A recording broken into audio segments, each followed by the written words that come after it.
Hey, welcome to Life After Nursing School. I'm your host, Caroline Dana, aka Nurse Coach Caroline, and I'm here to help you, the new nurse, thrive in your career. As a former nurse recruiter, nurse manager, and now your personal new nurse career coach, I'm obsessed with making sure you don't just survive your first couple of years at the bedside. I want you to absolutely rock them. From the challenges to the triumphs, I'll be right here with you, giving you the real-world advice and support that you need to shine. Whether you're in nursing school getting ready for life after, or you're already out there in nurse life feeling overwhelmed or even questioning your confidence, I've got your back. I'll be sharing tips, tricks, resources, and strategies that are just for you. We'll dive into everything from landing that dream nursing job to slaying imposter syndrome, and most importantly, how to keep that spark alive and stay the vibrant and amazing nurse that you are. So if you're ready to tackle the things nursing school did not cover, like how to build a career, trust yourself, and keep your passion strong, then get comfortable because we are about to dive in and make nurse life the best life.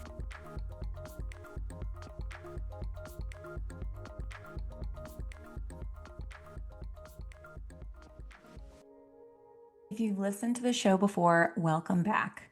If you are new here, let me reintroduce myself. My name is Caroline Dana, previous nurse manager and nurse recruiter that has turned into what I consider to be a nurse career coach. But I want you to think of me as your big sister nurse on the unit. I decided to start journaling every day this August, just as a way to lean into self-discovery and explore the power of putting pen to paper. And in my very first entry, something hit me hard. Yes, I love to help nursing students and new grads land their first job, especially their dream job, but my passion for supporting new nurses goes way beyond that. What I really want is to give you the tools to own your career and step into the best version of yourself, both as a nurse and as a person. On this podcast show, we're going deeper. Yes, I'll continue sharing resources to help you thrive in your role, whether you're at the bedside or exploring other paths, but I also want to talk about things that empower you as a whole human. We're talking money tips, mindset shifts, wellness routines, nursing hacks, all the things I wish I had known earlier. One of my favorite parts of this journey is having guests on the show. I love having other nurses share their stories, lessons, and personal journeys because even though no two paths in nursing look exactly the same, there are so many shared struggles, wins, and aha moments that connect us all. So if you're here to make the most of your nursing career, whether you're still in school, freshly graduated, or even thinking about what's next beyond the bedside, I hope you'll stick around.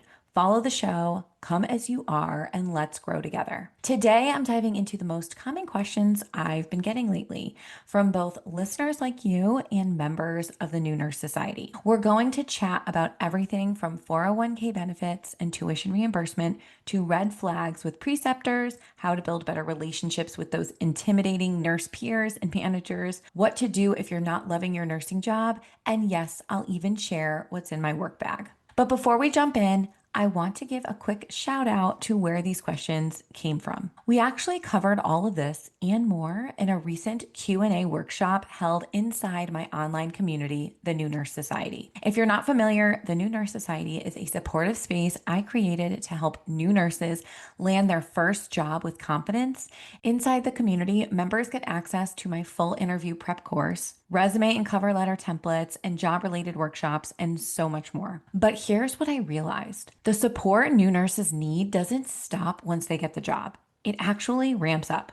Starting a new role comes with its own set of challenges. That's why I began hosting monthly workshops on real life topics that matter after you clock in for that first shift. I also brought in one of my close friends, Julia Joseph, who I will link in the show notes. Julia is someone that I have mentioned on the show before, so her name may ring a bell, but she's a certified nurse life coach, and now she co-hosts these monthly workshops with me. Together, we've covered everything from surviving night shift to handling rapid response situations, giving an effective effective nurse to nurse handoff and overcoming imposter syndrome. Julia also hosts monthly connection calls where members can get support, talk through workplace challenges, and just feel seen. Our most recent workshop was an open Q&A where members submitted their top questions, and today I will be sharing just a few of those questions with you. I don't have time for all of them, but I did select a few questions that I think that you might find helpful. If you're curious about the New Nurse Society or want to check it out yourself, head to the show notes. I've dropped a link there for you. Okay, so the first question that I'm answering today is this one. Benefits are confusing. Do you have any tips on what's important to know? This is such a great question. And honestly, I remember feeling the same way when I started my first nursing job. If you're working at a hospital or a facility that's part of a health system, chances are you'll go through a few days of hospital-wide orientation. That usually includes a lot of PowerPoint slides on policies, procedures, and yes, benefits. Benefits can definitely feel overwhelming, especially when you're already adjusting to a brand new job. So I want to break down a few basics, plus highlight some underrated benefits that many people don't even realize they have access to. So first up, I want to go over open enrollment and what that means. You'll have a set window, typically around 30 days, where you can enroll in your benefits package, and this is known as open enrollment. This includes your health insurance, dental and vision, life insurance, and your 401k. The good news is that it isn't a one and done decision. You'll have the chance to revisit and adjust your benefits each year during the hospital's open enrollment period. You can also make changes outside that window if you experience a major life change, like getting married or having a baby, etc. Now let's talk about education benefits. Something a lot of new nurses overlook. Most hospitals provide an annual education allowance that can be used for any type of nursing educational experience or opportunity. Now, this can be used for tuition if you decide you're going back to school. It could cover the cost of school-related expenses like textbooks. It can be used for board certifications and also continuing ed credits. And continuing ed is often referred to as CEs, but you might also hear it referred to as CEUs, which are continuing education units, or even contact hours. They're all the same thing. Often your state or even your facility may require you to have so many CEs a year, again, also known as CEUs or contact hours. Here's something that I wish that I had known sooner. Some of the more fun nursing conferences, like Nurse Blake's summer camp or even his Nurses Week cruise, his conference at sea, offer CEUs.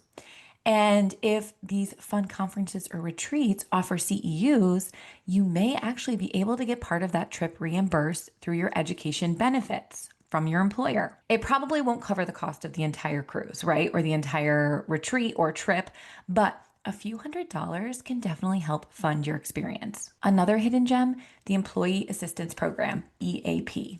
This is a free and confidential resource that many hospitals offer to support employees with things like mental health, financial stress, counseling, and even workplace conflict. Whether you're dealing with a tough patient interaction, or you're struggling with a peer relationship, or you're just feeling emotionally overwhelmed, EAP is a great place to start. Most hospitals offer a few free sessions each year, and I can tell you from experience as a former nurse manager, this resource is super underutilized. So while benefits can feel confusing at first, they're actually designed to support you as the employee. My advice, don't be afraid to ask your HR rep questions during orientation and circle back later if you need help understanding what's available to you. You deserve to make the most of every part of your employment package. All right, let's talk about something that definitely was not covered in nursing school, but probably should have been, and that's your 401k and why it's so important for your financial freedom. I want you to love your nursing career, but I also don't want you to feel tied to it forever just because of money. A 401k is a type of retirement savings account that helps you build wealth over time through something called compound interest. The earlier you start contributing, the more time your money has to grow. So starting now, even with a small amount, can really pay off later. Here's how it works. When you set up a 401k, you choose a percentage of each paycheck to contribute to that 401k, or that savings account, if you will. That amount is taken out before you even see it in your paycheck. So you're basically paying yourself first. If you're using a traditional 401k, the money comes out of your paycheck pre-tax, which means you won't pay taxes on it now, but will when you withdraw it in retirement. I like to add that in there because I think some people think it's tax-free, which it really is not. If it's a Roth 401k, the contributions are post-tax, meaning you pay taxes on it now, but it grows tax-free and you won't owe anything when you take it out later. Now, one of the biggest perks of a 401k, especially when working in healthcare, is something called an employer match. Many hospitals will match a percentage of your contribution. For example, if your hospital matches up to 3% and you make $2,000 per pay period, and you also contribute 3%, which is $60, by the way, of that $2,000 per pay period, your employer also adds their 3%, which is also $60. That's $120 going to your 401k every pay period. That match is basically free money. So if you do nothing else, try to contribute enough to get the full match. It's literally extra income. So if your employer matches up to 3%, don't put in 2%, put 3%. If you can really match what their full match is, you are going to get the most bang for your buck, if you will. You might be wondering how much you can contribute. As of this year, if you're under 50, you can personally contribute up to $23,500 per year. The combined total between you and your employer, if they are adding in your matching, can go up to $70,000. Most new nurses won't max that out right away, and that is totally okay. A good rule of thumb, to be honest with you, is to start with at least the amount that the employer will fully match, and then try to increase your contribution by 1% or a little bit more every time you get a raise. So if you get a 3% raise annually, maybe put 1 or 2% into your 401k and then take that other 1 or 2% left over as a raise for yourself. Some nurses work towards contributing 10% of their income, which is considered an aggressive and very effective long-term goal. If you ever hit the annual contribution limit, your deductions will pause until the next calendar year.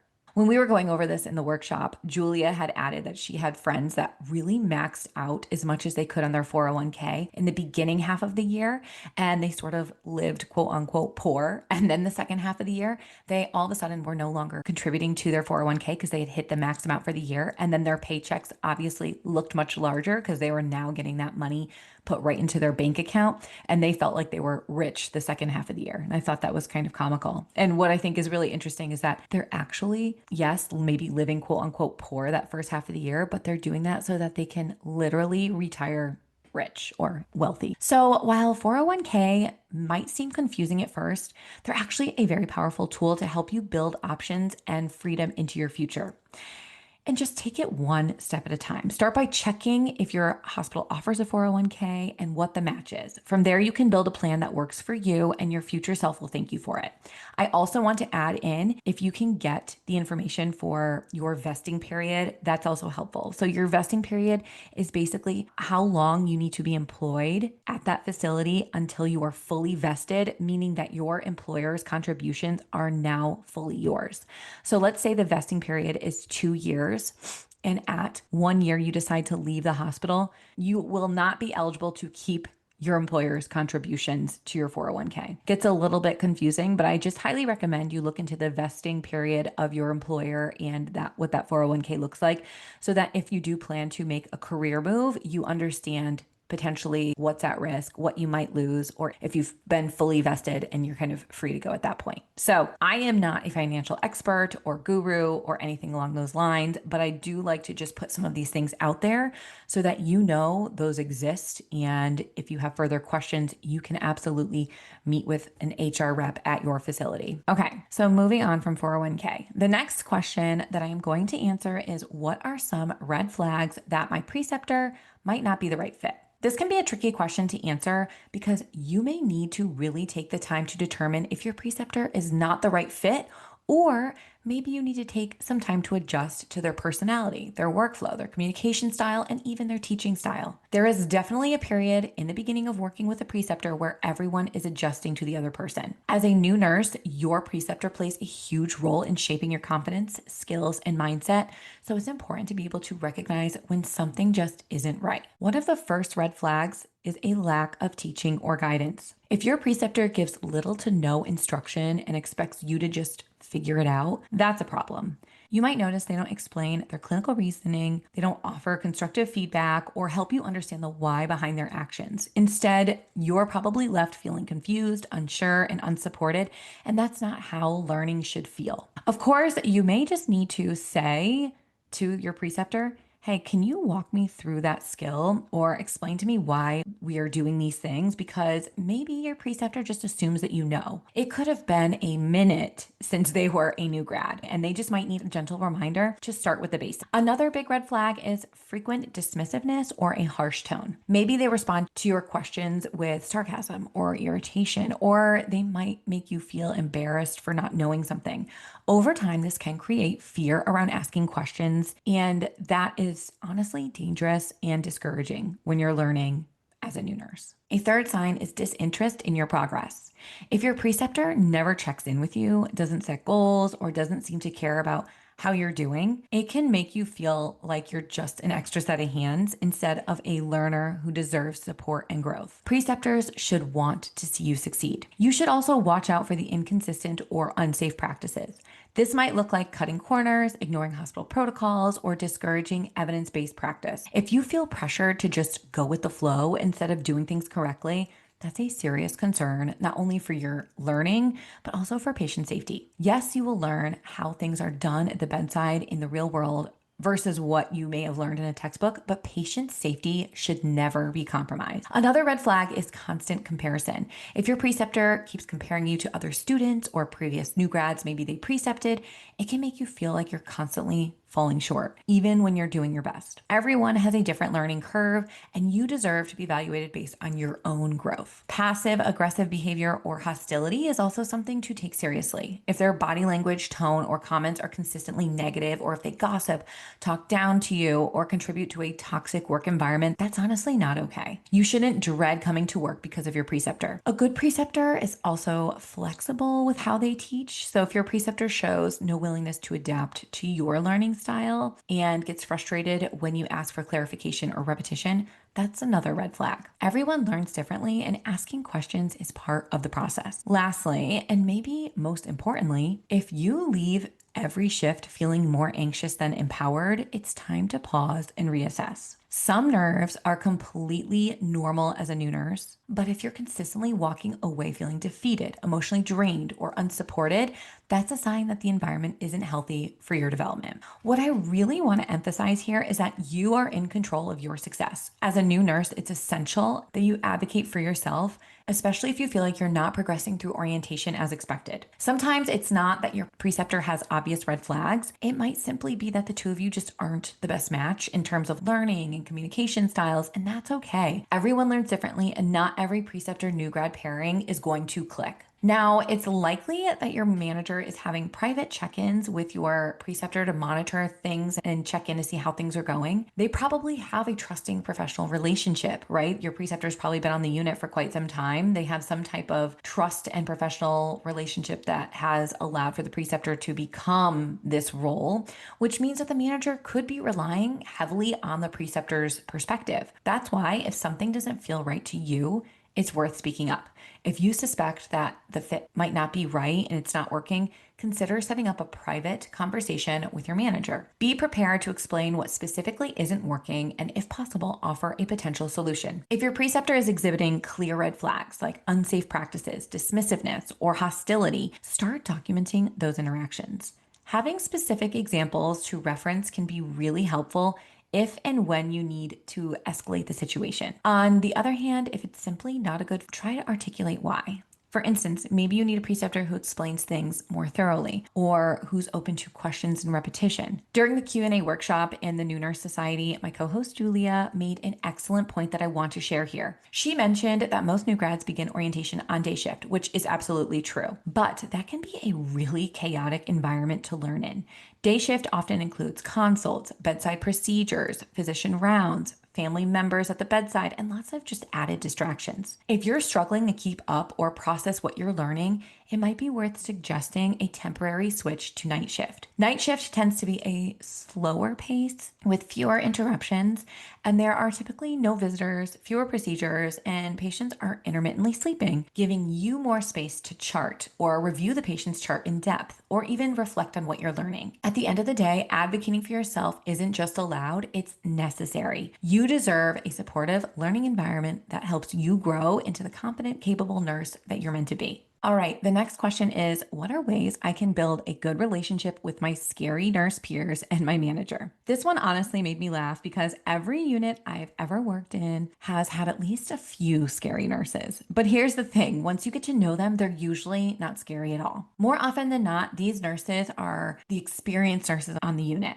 The ones who have been through a lot, have incredibly high standards for their practice, and take their job seriously. They also care so deeply about their patients. And truthfully, they're often overworked, they're burnt out, and just trying to do their best under pressure. If you want to build strong working relationships with the people on your unit, the first thing to know is that it takes time. Some coworkers will welcome you with open arms and immediately take you under their wing, while others might hang back and keep a bit of distance at first, and that's okay. In many cases, they're observing, whether consciously or not, to see if you're going to be a reliable, helpful, and engaged team member. Once you show that you're hands-on, hardworking, and a team player, you'll start to earn their trust and often their respect. One of the easiest and most effective ways to build rapport is by offering help. If your own assignment is under control, look around. Is someone else drowning? Ask if they need anything. Did a call bell go off? Answer it if you have a free moment. These little gestures go a long way in showing that you're not just there to get through your own tasks, but you're there to be part of a team. And this applies not to just nurses, okay, but to your CNAs and techs as well. These team members are the backbone of every unit, and many of them have decades of experience at the bedside. Don't be afraid to ask them questions or even learn from them. I used to check in with my techs during the shift and would always ask, hey, I'm headed off the unit to the caf. Do you want a coffee? And I would just offer a little pick me up. And those small acts of kindness and acknowledgement help build trust and camaraderie. I also want to make a point to always say thank you. Whether someone helped me turn a patient, grab meds, or clean a room, gratitude mattered. Yes, it's all part of our job, but a simple thank you goes such a long way. And I'll just say this, never treat your CNAs or any team member for that matter like they're less than. When I'm in clinical with my students, I sometimes hear things like, but I'm going to be a nurse, not a tech, when we're doing basic patient care. And I always remind them that nurses do everything techs do. And honestly, we should. There's no job too small for a nurse, whether it's a bed bath, changing linens, or helping a patient use the bathroom. These tasks are essential, and doing them shows humility, teamwork, and compassion. The more collaborative you are with everyone on the unit, regardless of their title, the faster you'll earn trust and be seen as someone that people want to work with. And once that happens, even the scary nurses start to become your biggest allies. The next question I received was, what if I don't like my first nursing job? And honestly, I love this question because it's something so many new nurses quietly struggle with, but don't always talk about out loud. Here's the truth. You will likely go through a phase where you feel uncomfortable, stressed, and maybe even start questioning if you made the right choice by becoming a nurse. And it's totally normal. Before you decide that you hate your job or worse, that nursing just isn't for you, I want to walk you through a few things to think about. Because not liking your first job doesn't mean that you failed. It just means it might not be the right fit, and we can work with that. First, take a moment to get specific about what's not working. Is it the patient population that's draining you? The culture on the unit, the schedule? Maybe it's your preceptor or the lack of support you're receiving. Try to really narrow it down. Clarity is powerful, and it helps you figure out if the issue is temporary and fixable, or if it's a deeper misalignment with the role or the environment. Second, you need to know that the first year of nursing is hard, like really, really hard. New grad stress tends to spike somewhere around months 4 through 8, and then gradually starts to improve after the 1 year mark. So if you're in that window right now, feeling overwhelmed, underconfident, or emotionally exhausted, you're not alone. It's part of the learning curve, and things do get better with time, experience, and support. If you can, I encourage you to try to stick it out for a full year. I know that's not always possible, but completing 12 months, especially in an acute care setting, can open so many doors moving forward. After 1 year, you're no longer considered a new grad, and you become eligible for a wider range of positions like travel nursing, outpatient roles, or specialty areas. Plus, it gives you a stronger edge in the job market. Now, that said, if the situation is truly affecting your mental health or well-being, you don't have to stay just to hit an arbitrary milestone. I want to also take a moment to remind you that your employer likely offers EAP, remember that Employee Assistance Program, which I mentioned earlier in this episode. If you're truly struggling and considering quitting due to the effects of your job, and what it has on your mental health or well-being, lean into this free confidential resource. If quitting is in your best interest, I do recommend having a plan. Try to line up your next role before you walk away. Gaps in employment, especially early in your career, can raise questions with future employers. So it's always better to transition with intention. Another option to explore, if your hospital allows it, is an internal transfer. This one can be a little tricky depending on hospital policy and timing, but sometimes the right unit is just down the hall. I would recommend meeting with a career advisor, someone like myself or Julia or someone similar, to talk this through before inquiring about a transfer, because you want to be sure that will be a good solution for you prior to suggesting it. Your employer has invested a lot of money into you, and they likely don't want to lose you as a nurse. So, inquiring about an internal transfer or other opportunities may be an option before assuming that you need to leave the entire organization. Your organization may also have a policy around this, like you're not allowed to transfer internally until maybe the 6-month mark or a year mark, and that is good information to find out as well. When I first started as a new grad, I was working night shift, and honestly, it was taking a serious toll on my well-being.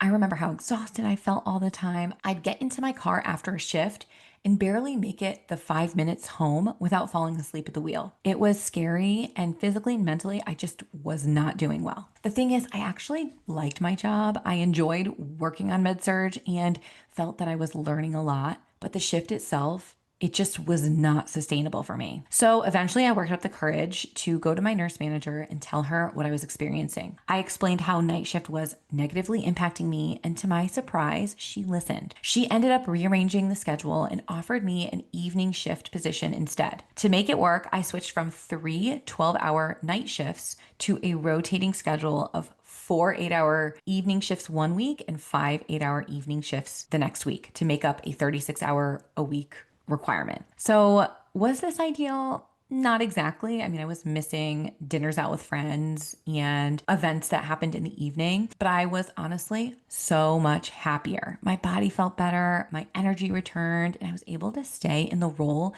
continue to build my skills, and most importantly, take care of myself. If I hadn't had the conversation with my manager, I probably would have assumed that there were no other options and I probably would have quit. I would have walked away from a job that I actually enjoyed just because the schedule did not work for me. So, yes, having the kind of conversation can feel quite intimidating. I remember being so nervous before I walked in her office. But here's the thing, if your manager doesn't know what you're struggling with, how can they support you? Sometimes a solution is more available than you think, and you just have to ask. And I want to add, please don't go through this alone. Lean into your mentors, your preceptors, and even communities like the New Nurse Society. Share what you're going through. Sometimes just talking about it will give you clarity and reassurance. If you need more individualized support, consider coaching with me or Julia. Or if you are a New Nurse Society member, hop on one of our monthly group calls. You're not the only one asking these questions, I promise. Okay, before we get into the last question, I just want to give you this quick reminder. Not liking your first job doesn't mean that you're in the wrong profession. It just means you haven't found your best fit yet, and that's okay. Your first job is a starting point, not your forever destination. You are allowed to grow, to pivot, and to create a nursing career that feels aligned with the kind of nurse and person that you want to be. All right, the last question I'm answering today is a fun one, and it's this. What's in your work bag? I have to admit, my work bag has definitely turned into a bit of a catch-all over the years.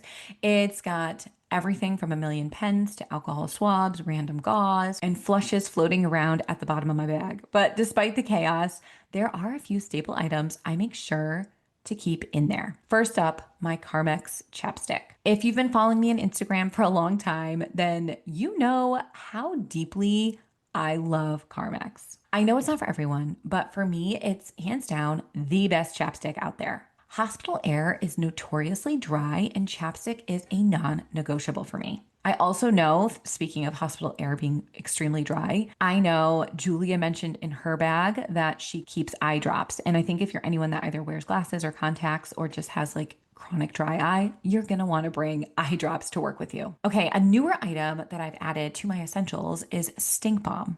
And let me tell you, it's a game changer. It looks like a little chapstick, but it's actually an odor blocker. I rub it on my nostrils and right under my nose before entering rooms that I know the smells may be pretty intense. I seriously wish that I had this during my pregnancies when certain scents used to make me feel so queasy. I also grabbed the badge attachment, so it's clipped to my badge at all times rather than in my pocket. And therefore, I don't have to remember to grab it. It's already there. And I really recommend having a chapstick holder on your badge if possible. Okay, I am a sucker for colored pens, especially the kind with the multiple ink colors in one pen. I love using them to color code my report sheet. I always have, and also to jot down different notes. I even use them when I'm giving feedback on my students' head to toe assessments. It just makes everything more fun, organized, and easy to see. Another must have for me is a medication case. I get horrible menstrual migraines, and I always carry my rescue meds with me, plus Tylenol and a few other medication essentials. And let's be honest, if I don't have these meds, that's the day that I end up needing them. So that's pretty much Murphy's Law, right? Of course, I always keep my stethoscope and badge stored safely in my bag.